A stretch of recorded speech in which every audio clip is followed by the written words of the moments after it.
Conservative media icon Charles Krauthammer says he only has weeks to live. In a letter to friends and colleagues released Friday, he says he had a cancerous tumor removed last August and it triggered a series of health complications.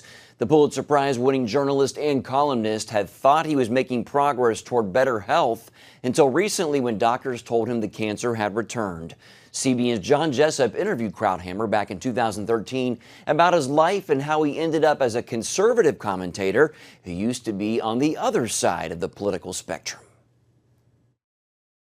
Charles Krauthammer says one of his defining moments came when he was a young physician at Massachusetts General Hospital. So with 4 months to go in my residency and looking at a precipice at the end, out of the blue, one of the professors at Harvard I'd written a paper with, where I had discovered a form of manic depressive disease. He co-authored it, we worked together. Out of the blue, he gets appointed by Jimmy Carter, head of the National Institutes of Mental Health. The second I heard that, I went into his office, I said, Jerry, I hear that in Washington, if you go down there with without a right-hand man, they're gonna eat you alive. He said, where'd you hear that? I said, well, I kind of made it up, but you're gonna need a right-hand man. And he said, and who might that be? I said, you're looking at him, sir. He said, okay, you got the job. But if Jimmy Carter hadn't appointed this professor of mine out of the blue for reasons having nothing to do with me to that job, I don't know where I'd be. And I surely would not be here on the set with you. You may be still practicing medicine somewhere. I would be practicing medicine.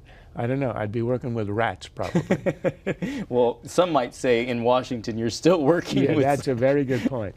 Not that different. For a man who enjoys tackling the complexities of life, he has a simple explanation for his political conversion. You know, people ask me, how do you go from Walter Mondale to Fox News? As I explain in the book, the answer is simple.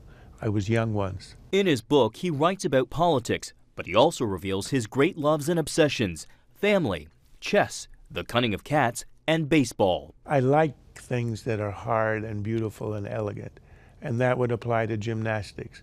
That would apply to poetry. That would apply to opera. I mean, things that show human excellence. I happen to like it in baseball because I play the game. So when I see a shortstop going into the hole to field a grounder with a backhand and then has a jump throw to get it to first base, I sort of know in my bones how hard that is.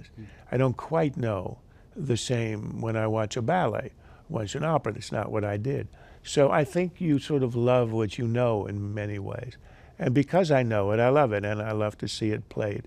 Are you optimistic, and should Americans continue to be optimistic about our future? I've always had a sense of a providential hand in American history. You know, the founding generation, we were just a small little people at the edge of Western civilization, separated by the Atlantic Ocean, and we produced the greatest generation of political geniuses, the founders, in the history of the human species. That's sort of miraculous. In the 19th century, we needed a Lincoln, we got a Lincoln. 20th, we needed an FDR to get us through the Depression and the Second World War, and we got that in the second half. We needed a Reagan to restore our spirits and to restore our energy and to win the Cold War, and we got a Reagan.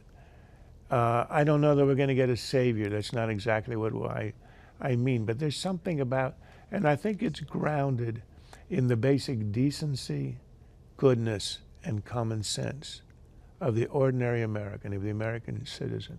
So I remain eternally optimistic about America. And Gary Lane joins me now to discuss the importance of Krauthammer's story and his work. Gary, how do you think Krauthammer will be remembered by his peers? You know, Mark, I've spent about 12 years in Washington, and a lot of people there, no matter what side of the political spectrum they're on, Republican, Democrat, conservative, liberal, they have admiration and respect for Charles Krauthammer. And I think they will think fondly of him. Many think that he's an enigma. Conservative? Well, not on everything. He's been fairly liberal on some other issues, but overall, I think they admire him, and probably many people feel bad for him now.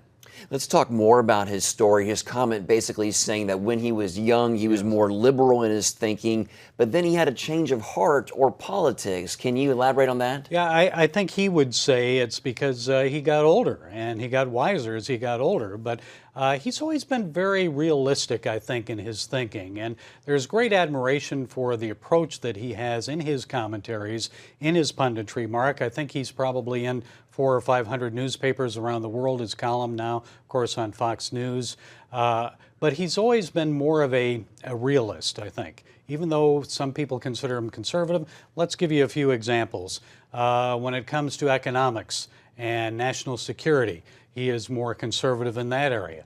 But when it comes to other things like abortion, he supports abortion. However, he does not support euthanasia, and he also does not support the death penalty. So you'd say, okay, he doesn't support euthanasia, he doesn't support the death penalty, then you think he would be pro-life all the way, but yet he supports abortion. So he's a bit of an enigma, but always spot on with many of his commentaries. Now, the interview that we saw there with John Jessup, that happened several years ago, but what can we take away today about his optimism about America? Isn't that it's not just his optimism about America, but I think it's his optimism in his life as well, because he, as you know, in his first year of medical school, he had a swimming accident, and he was paralyzed from that swimming accident, but he's never allowed it to hold him back. He has been very optimistic over the years, and I'm sure he's had a lot of struggles because of that, but look at everything he's accomplished. I mean, the man has won a Pulitzer Prize. He's an award-winning author and writer, columnist and pundit, and I think he probably feels he's accomplished just about everything in his life that he could or wanted to accomplish.